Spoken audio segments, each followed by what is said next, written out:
The story about Diane Abbott, and I'm sure this won't make her feel very happy because, like so many politicians, she does seem to be, in the end, in the final analysis, she does seem to be locked into a self obsession. The story about Diane Abbott isn't really about her. Yes, she's the first black woman ever elected to Parliament, a woman who's suffered decades of racist abuse, who represents a richly diverse seat in Hackney, and who remains a totemic figure for the British left. But her latest remarks, reiterating the ideas that racism based on skin colour operates differently to anti-Semitism, have triggered not just outrage, but something more revealing a collapse of moral and intellectual clarity within the Labour Party itself. And she is just one of many that the Prime Minister, I think, has got his sights on getting rid of. Just stating the issue plainly, in a BBC interview, Abbott repeated her view that the racism experienced by black Britons is different from that experienced by Jewish or traveller communities. And she's said this before, she's apologised before. Clearly her apologies, her words mean nothing. Her argument that visible difference brings with it a form of daily inescapable exposure that those with minority status, whose minority status is not immediately apparent, may not face in the same way. She has added that it's silly to suggest otherwise, and the response has been swift. Labour has launched a fresh disciplinary investigation. Some party figures have accused her of anti-Semitism, others of recklessness, still others of betrayal. And yet, beneath this fracas sits a deeper question. Why is a party that markets itself as the champion of equality so chronically ill at ease with distinguishing anti-Semitism from criticism of Israel and from race and distinguishing between racism from prejudice? And Diane Abbott lies at the heart of that debate. She encapsulates that debate, but really she's not important. We're in an era of semantic warfare, and definitions matter because they have been weaponized. Words have been weaponized, and words mean what particular groups of people want them to mean. The word anti-Semitism must never be trivialized, but neither should it be distorted for political convenience. Labour's own internal confusion stems from years of attempting to flatten complex histories into neat slogans. The word anti-Semitism doesn't mean quite what it means. It has a precise meaning that has been directed to support the Jewish community.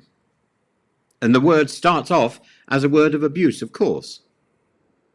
And as with so many slogans, that's why a black MP trying to make a sociological point about the varieties of racial experience can be called anti-Semitic, and why calling out the crimes of the Israeli state can often be recast deliberately as an attack on Jews per se. This is a mirage of language. This is using language abusively. But let's be absolutely clear. Jewish identity is not reducible to Israeli policy. Zionism is not the same as Judaism. The State of Israel is not a metonym for all Jews, nor should anti-Semitism be equated with anti-Zionism, though the two can overlap. But the inability or the unwillingness, and this is Diane Abbott's mistake, the inability or the unwillingness of Labour's elite to make these distinctions poisons the well of public discourse. And if they can't make these distinctions, and if Diane Abbott intends to play these stupid games of semantics, then frankly she needs to quit the Labour Party or just quit politics, because she simply isn't speaking the language of the 21st century. It's worth recalling the words of the late Rabbi Lord Jonathan Sacks, who once warned that failing to name anti-Semitism when it occurs is a grave sin, but so too is overextending the term and politicizing it. It risks cheapening the very evil it seeks to name. And the problem is that Diane Abbott is actually dealing with a different question. The question that Jonathan Sacks poses is a question we should be dealing with, and it's being sidelined by twits like Diane Abbott. What Diane Abbott said is clumsy, and she's repeated it. Her comparison to redheads is facile, and she's repeated it. And her central point, that different forms of racism operate differently, is not only true, it's foundational to any serious anti-racist scholarship.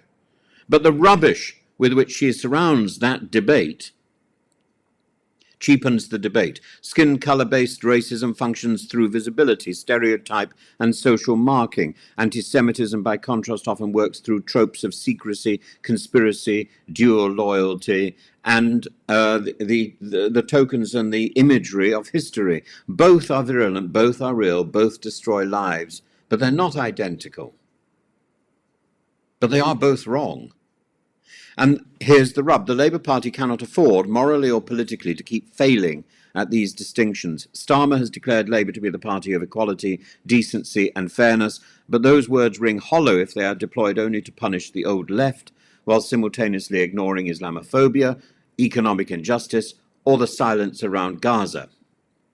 There are Jewish critics of the Israeli state and of Israeli state violence. There are Muslim critics of Hamas. We need to hear them. There are black critics of Abbott, and we need to hear them.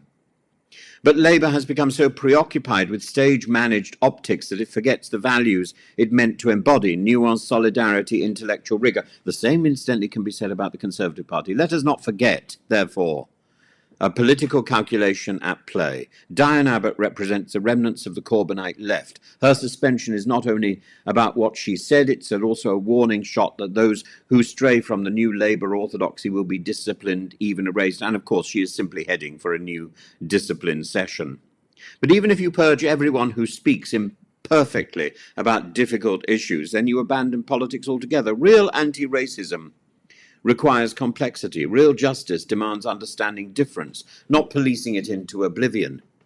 Abbott may have spoken without the finesse required of someone in her position, but she's also a woman who's fought racism when others stayed silent. If the Labour Party had responded to her comments with thoughtful engagement rather than punitive reflex, we might have been having a national conversation about how to confront multiple racisms, a very worthy conversation. And her voice would have been valuable, each with its own roots, mechanisms, and consequences. Instead, we've re-entered the sterile theatre of suspensions, apologies, denials, and words which mean nothing, which in the end are cheapened because of stupidity. I don't ask you to agree with Diane Abbott. I don't agree with Diane Abbott. I ask you to reflect on the poverty of a political culture that would rather punish than educate, that would rather blur lines between offence and intent, that weaponizes identity while failing to defend it. And if Labour wants to be the party of equality, it must first learn to be the party of intellectual honesty. And actually, although I don't particularly care for Diane Abbott, she represents one wing of that honesty. And it's a great shame she could not have been taken to one side and to have been brought in to steer that debate, that conversation. But I understand why there comes a point when the twittish comments that she makes need to be put aside, and the Labour Party needs to make it clear that she doesn't speak for them. Just as there are twits in the Conservative Party who need to be put aside if the Conservative Party is to survive. I think one of those twits is leading it at the moment. That's the problem. We're in an age where words have meaning, but we're also in an age where the opportunity for conversation, the opportunity for debate has never been so